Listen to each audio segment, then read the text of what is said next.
Ви благодарам на присуството. Денеска во рамки на теренските активности на ВМРО-ДПМН сме во посета на Тетово и на Брвеница. Најпрвин го постуваме овој комплекс на поранешен Тетекс, каде што ми е драго што имавме средба со една нова, успешна извозна компанија ФА Инженеринг, која што главно работи за извоз. Исто така имавме средба и со собственикот на хотелот Арена на Попова шапка и тука собственик во комплексот на еден ресторан. Во следниот дел од денот имаме средба и на технолошко-индустријската развојна зона, каде што ќе посетиме дел од странските инвестиции кои што во моментов се таму, како и фабриката за производство на стакло.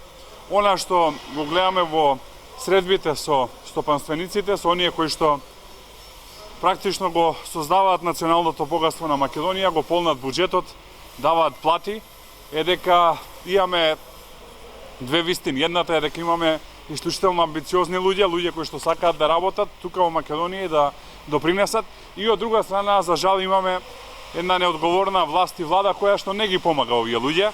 Скоро и да не слушнавме да луѓето добиваат било каков тип на помош. Например, во рамките на ФА Инженеринг се развива еден едукативен центар, кој што едукативен центар треба да овозможи на следните млади генерации да стекнат обука уште во рамки на своето образование, со цел веднаш по завршување на образованието да можат да најдат работа. Воопшто не е поддржан од државата, самиот стопанственик решил да инвестира.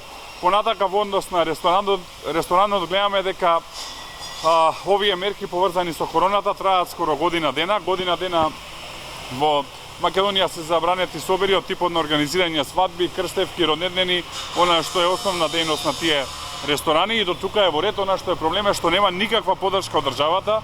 Луѓето трпат огромни загуби, имаат вработени кои што сега седат дома, имаат кредити кои што треба да ги плаќаат, а немаат никаква поддршка од државата, што доведува на рапна екзистенција бројни семејства кои што се дел од овој сектор. И затоа апелирам да се надмине оваа ситуација, односно да се даде поддршка на сите оние кои што се собственици на ресторани за свадби, оние кои што работат во тој дел од индустријата. Тука се секако музичарите, тука се оние кои што се во делот на фотографирање, на снимање и така натака, а во однос на извозните компании апелираме да се даде поддршка за извозот, како и поддршка за едукација и развој на истражувачки и развојни центри, кои што воопшто не се предвидени во ниедна мерка и ниедна програма, а доколку Македонија не инвестира во развојни истражувачки центри, ќе стане само место на ефтина работна сила, а не на иновации и на напредок. Она што исто така сакам да го кажам во рамките на оваа посета е дека ќе имаме средби и со граѓаните на Тетово и со граѓаните на Брвеница, каде што ќе поразговараме за актуелните состојби и каде што ќе поразговараме за она што се актуелни случувања во моментов во државата. Ви благодарам, повелете ако има прашање. Господин Николовски, еве денеска конечно почнува имунизацијата во Македонија, дали се доцни? Апсолутно. Прашањето мислам дека не е само дали се досни, туку колку се досни.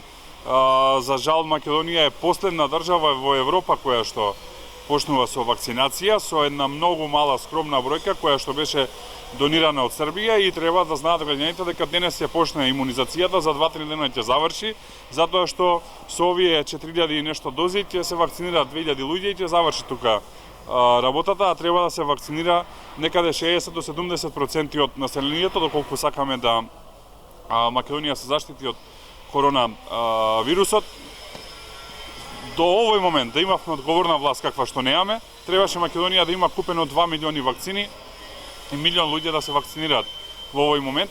Тоа е она што би го направила одговорна влада, но неодговорна влада го прави ова што го прави. И сакам да јавно прашам и да фрлам ракавица до власта, дали причината поради која што не набавуваат вакцини е тоа што сакаат кризата да трае што подолго, затоа што колку подолго трае кризата и овие рестрикции, толку подобро за власта. Не може народот да излезе на улици и да протестира против оваа власт и да ја собори власта. Значи, дали намерно власта не купува вакцини со цел кризата да трае подолго и да можат да ловат во матно? Уште едно прашање, коментар околу тоа што рече премиерот Заев вчера околу законот за лични карти, дали дека ВМРО-ДПМН сака да води љубов со партнерот без да го преверне? Добро, знаеме Заев дека седат таму во влада, смислуваат каква глупост да тресне дента. Јас сум го кажал ова неколку пати, не е случајно. Не се работи нити за случајност, нити се работи за ниска интелигенција, се работи за стратегија. Стратегијата е многу едноставна. Тоа е да треска глупости на 2 на 3 дена, со цел народот да не ја слуша суштината, туку да ги слуша глупостите и да се занимава со глупостите. И еве, гледате како што ме прашавте, не е суштинското прашање зошто Зоран Заев не сака во личните карти да пишува македонец, односно македонка, туку прашањето е глупостите кои што ги тресе.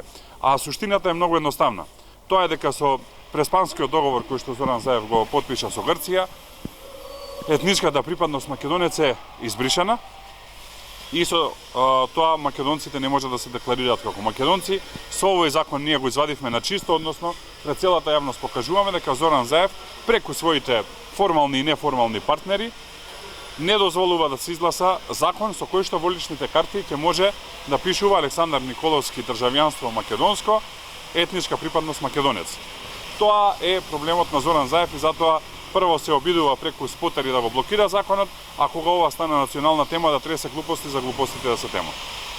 Извините дека министрите немаат безбедносни сертификати од НАТО, Министерството за правда реферира известија дека не бил потребен безбедносен сертификат. Која е вашата оценка? Па, има две работи кои што се факт. Прво е дека двајцата немаат безбедносен сертификат, затоа што да имаја ќе презентираа пред јавноста дека имаат безбедносен сертификат и со самото тоа што двајцата потврдија дека немаат безбедносен сертификат, ги потврдија наводите на ВМРО-ДПМН. Во скоро време ќе ги потврдат и наводите кои што ќе ги кажам и денес, а ги кажав и пред некој ден, а тоа е дали едниот министер нема безбедносен НАТО сертификат заради корупција, а вториот нема безбедносен НАТО сертификат заради соработка со странски служби кои што не се дел од НАТО алијансата. За брзо време ќе излезе и оваа вистина. Прашање, ако може, околу последната изјава на бугарскиот дипломат Ноев, дека во последниот договор што го подготвуваат македонската и бугарската влада, дека ќе бидат отплатени правата на бугарите во Македонија. Видете, најмал проблем е чиви права ќе бидат прифатени, затоа што Македонија е демократско општество и секој човек треба да има индивидуални права и никој во Македонија никому не прави право да се идентификува онака како што сака и да го зборува мајчиниот јазик кој што мисли дека му е мајчин јазик. Прашањето е друго. Прашањето е какви се правата на македонците во Бугарија. Зошто македонците не можат да се произнесат како македонци во Бугарија, зошто не можат да го зборуваат македонскиот јазик, нити да имаат училишта на македонски јазик и зошто Бугарија не ги почитува одлуките на Меѓународниот суд на правдата од Страсбург, кој што бара да се регистрираат македонски здруженија на чело со Омо и Линден Пирин и да се овозможи здружување на национална македонска основа, како и образование на македонски мајчин јазик. Тоа е прашањето за Бугарија. Иначе Македонија во демократски стандарди е неколку скалила над Бугарија. Прашањето е каде е Бугарија, земја членка на Европската унија и на НАТО. Благодарам уште еднаш на сите.